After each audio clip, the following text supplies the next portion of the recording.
Bloomberg news के report के मुताबिक गूगल सैमसंग इलेक्ट्रॉनिक्स को बड़ी रकम अदा कर रहा है ताकि उसका मॉडल जेमिनी सैमसंग एआई के स्मार्टफोन्स में इंस्टॉल हो सके।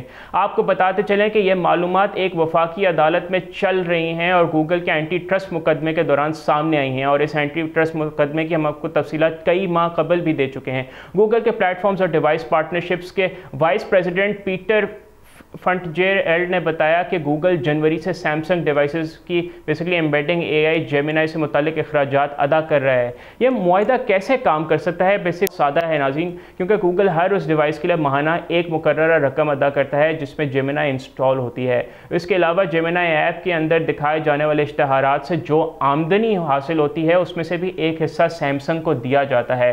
फंटजेरएल्ड का कहना है कि यह कॉन्ट्रैक्ट कम से कम 2 साल तक चलेगा और 2028 तक बढ़ाया जा सकता है। अगरचे गूगल सैमसंग को कितनी रकम अदा कर रहा है उसका खुलासा नहीं बताया गया, लेकिन अब अमेरिकन डिपार्टमेंट ऑफ जस्टिस का मौक़िफ़ भी देखते हैं।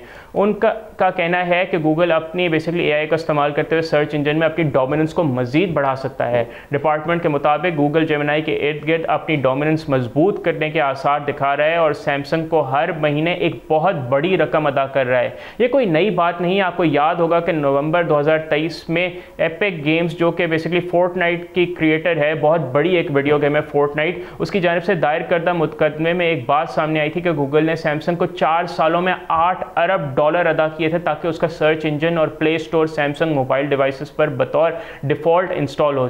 ब्लूमबर्ग ने इस मामले पर एक अहम नुक्ता उठाया है। उनका कहना है कि गूगल की इंस्टॉलेशन फ़ीस अदा करने की ये प्रैक्टिसेस दो बार गैर कानूनी करार दी जा चुकी हैं, फिर भी जारी हैं, और पिछले साल अमरीकी अदालत ने फैसला दिया था कि सैमसंग डिवाइसेस पर अपने सर्च इंजन को डिफ़ॉल्ट बनाने के लिए गूगल का फ़ीस अदा करना नए एंटी ट्रस्ट कवानीन की खिलाफ वर्जी है। और दिलचस्प बात नाज़रीन यहाँ पे है कि ट्रायल के दौरान गूगल ने डिपार्टमेंट ऑफ जस्टिस के इस दावे की तरदीद करते हुए कहा था कि एआई का इस्तेमाल करते हुए सर्च इंजन में अपनी डोमिनेंस मज़ीद बढ़ाना चाहता है। गूगल का कहना था कि इस मुकदमे के दायरा कार से बाहर की बात है। ये पूरी टेक इंडस्ट्री के हवाले से नाज़रीन एक बहुत बड़ी तस्वीर का हिस्सा है, जहां बड़ी कंपनीज अपनी मार्केट पोजीशन मजबूत करने के लिए छोटी कंपनीज को फाइनेंशियल बेसिकली इंसेंटिव्स देती हैं। ये प्रैक्टिस एंटी ट्रस्ट कवानीन के लिए एक बहुत बड़ा चैलेंज है, जो कि फेयर कॉम्पिटिशन यानी एक मसावात वाला निज़ाम के लिए बनाए गए हैं। आपको ये बताते चलें कि एआई का वाला मामला नाज़रीन क्यों अहम है।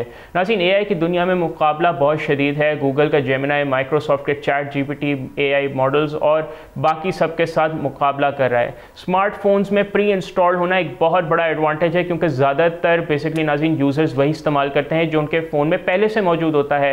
ये भी याद रखिए कि डोनाल्ड ट्रंप की सदारत में एंटी ट्रस्ट कवानीन का नफाज मज़ीद पेचीदा हो सकता है, और ट्रंप एडमिनिस्ट्रेशन की टेक कंपनीज के बारे में राय कई दफा बदल चुकी है। यहाँ पे देखना होगा कि इस मामले में उनकी पॉलिसी क्या होगी। सब्सक्राइब करें और बेल दबाएं ताकि कोई खबर रह न जाए।